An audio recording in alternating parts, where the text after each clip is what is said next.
You can do this. Every time we face a certain challenge in our life, someone usually tells us, you can do this. This is meant to empower us. Well, for some of us, it's not that simple. It's not a you can do this. It's more of a you can do this and that. You know what? You can do anything. Wow. Unlimited potential. We must be really special. Sadly, what happens when unlimited potential becomes more of a curse rather than a gift? The true burden of potential isn't just in achieving success. It's in making the right choices in life in order to achieve true happiness. My journey with unlimited potential started when I was at school, when I was young, and I had thought that everything I could do, I can actually do. As the applause grew louder and louder, I felt that this unlimited potential of mine gave me access to success. This unlimited Swiss Army knife that I had found for success. Need a box opener? I have it. Need a screwdriver? Here I am. Need something fixed? I'm your man. Until one day I woke up and I noticed all those boxes I had opened, all those pieces I had fixed and glued together, and they did not add up to something remarkable. All I had were bits and pieces of unfinished projects just lying here and there. Like a gardener, taking care of several fields all at once, believing he will have something extraordinary at the end of the day. But what did he end up with? Some crops that are wilting, some crops that are surviving, but not a single remarkable field. Now looking back, when I was at school, I got applauded for every straight A's I got, and each time I had an award ceremony and I received an award, that was amazing. The applause simply grew louder and louder, even for simple tasks. Whenever I had built a certain project from old remote control car parts, all those, they fed my unlimited potential, and I was drunk with it. I loved it, feeling unstoppable. So, I fed off my unlimited potential in biology exactly because that was the subject I loved the most, and I directly enrolled in a bachelor's degree in biology, which I excelled at. And what did I do after that? In short, I did everything wrong. I directly applied to master's degrees in neuroscience and molecular biology, and I got accepted into both. And I said, why not? Feed off my unlimited potential, and well, I'm going to do both. So I did. Without doing any internship or any shadowing program, I dove right in. I finished with those master's degrees, and I had applied to PhD programs as well, and I got accepted into a PhD in San Francisco. And in parallel, I was also accepted as an upper elementary science and math teacher here at SJS. And I thought, what an amazing idea. A temporary job just to fill that gap between actually getting in the PhD and starting it. Now life has an amazing sense of humor. It waits until all the pieces of the puzzle are laid, everything is in order, everything is organized, takes a deep breath, takes a pebble, and throws it into that steady pond, sending ripples, moving everything, changing all the plans. My PhD in San Francisco fell through. I couldn't attend it. And I felt crushed. I felt that all those years, planning and working for success, working with unlimited potential, had gone to waste. I had nothing. I felt destroyed. And that job that was temporary as an upper elementary science and math teacher, well, that became more and more permanent, and it was the only thing I had. And all that happened just in time for my first high school reunion. I was sitting there enjoying my meal, and one of my friends came to me and asked me that question. What are you doing with your life right now? You, most people, this person with amazing success, must have become a doctor or something truly remarkable. And I said, well, I'm teaching upper elementary science and math. Exactly. Silence was their answer. And those who did give an answer, well, it was more of a good for you or Seems nice. I saw something in their eyes change. I was no longer remarkable. I saw pity in their eyes. And worst of all, I felt like a failure. Failing, a concept I was never trained to handle in a lifetime of success. And at that point, teaching started becoming more and more of an obstacle. It consumed all of my time, all of my energy, and it stood in the way of achieving something truly good for me. That's what I thought. So what did I do? I started thinking, what if I pursue a different PhD program? What if I travel for work? Or maybe, just maybe, why not tap into that unlimited potential I always had in math and physics, do an entire shift, and go towards engineering or finance? Now, thinking about all that, I can't begin to imagine how each and every one of you faces a certain challenge today with all the choices that are available to you, even at a very young age. Several programs for internships, even for school students. MUN, MAL also, all of these, you have to make a decision. I can't even remember how many times students have come to me telling me, "Sir, I'm amazing in the Lebanese program, and I got accepted into IB. Which one should I choose? Which one is the best fit for my career later on?" And others in 3S who seem to be mixed up a bit, and they tell me, "Sir, I applied for engineering, I applied for medicine as well, I'm good in both. I'll let the universe decide. I'll see which one will give me maybe a better scholarship so I can go." And suddenly, they get the same deal. And there it is, the paralysis of choice once more, facing a certain choice that needs to be made without knowing what to do. So what should we do whenever we are faced with tough choices in our life?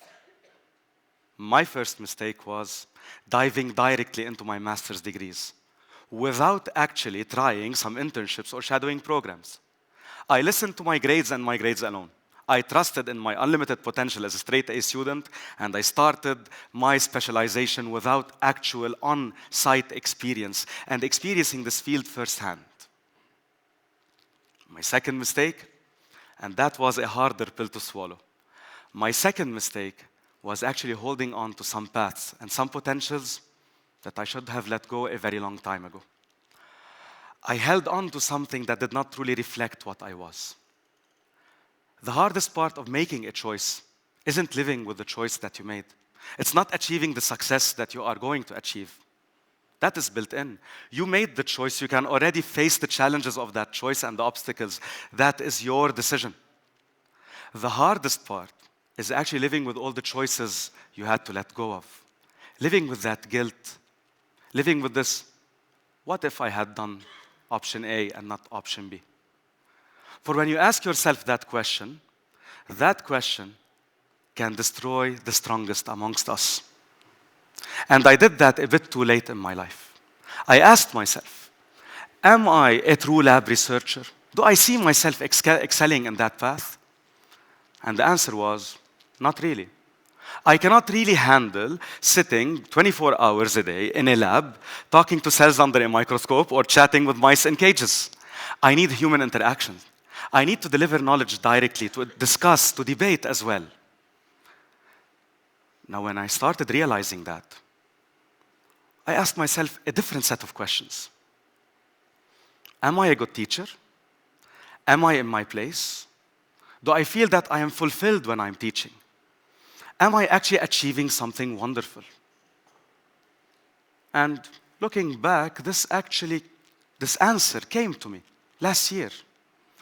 Last year, I started reflecting and I thought, well, I love the debates I have with my students. I love how I influence their life. I love how they influence mine. I love how seeing them grow up and level up through all the stages and all the ages makes me feel proud. They are my achievement. And bit by bit, I came to terms with the fact that this teaching career that was temporary isn't actually a detour that I took. Oh no. It was exactly where I was supposed to be. I had found my place. And the moment I made that realization, suddenly, all those potentials that I thought were lost in neuroscience, molecular biology, and research, they all re-emerged. They re-emerged as a very unique set of skills that I apply daily, whether it is in preparing some interesting tests, coming up with interesting lab experiments, some discussion material, and even using my background in research in order to stay up to date, in order to update you about what's going on in the world. Suddenly, all that chaos had found its order. And all the tools in my Swiss Army knife that were all serving different purposes merged into one single powerful tool that I was using towards my success.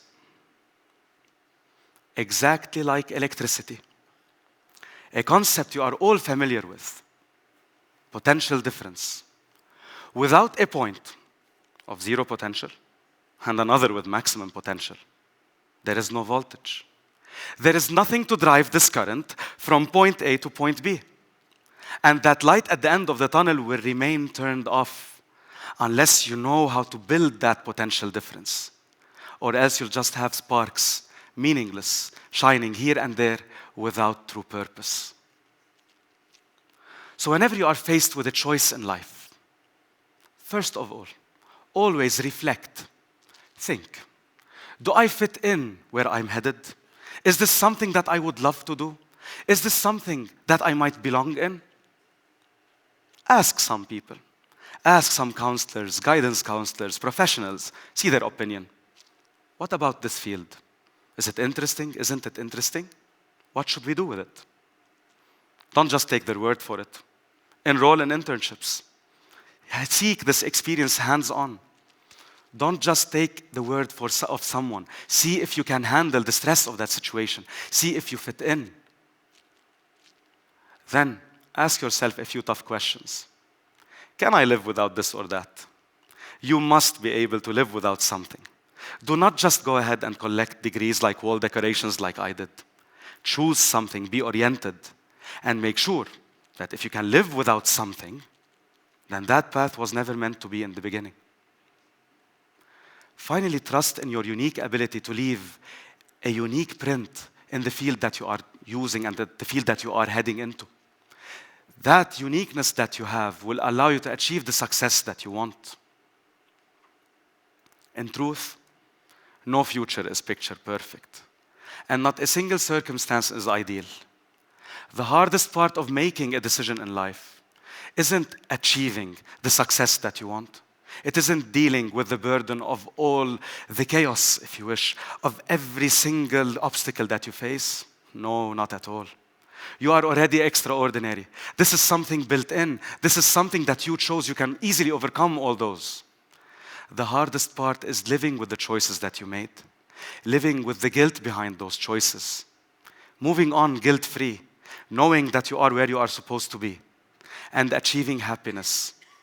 Because once you are happy with something that you do, automatically you are directly on the road to success.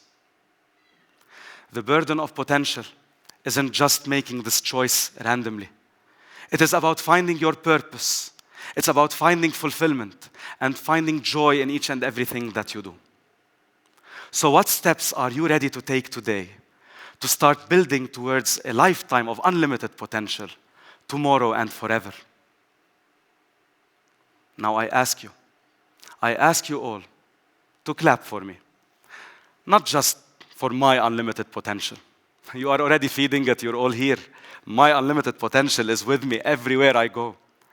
But clap for your unlimited potential. Clap for this path of remarkable and amazing and extraordinary beginnings that you are about to start today.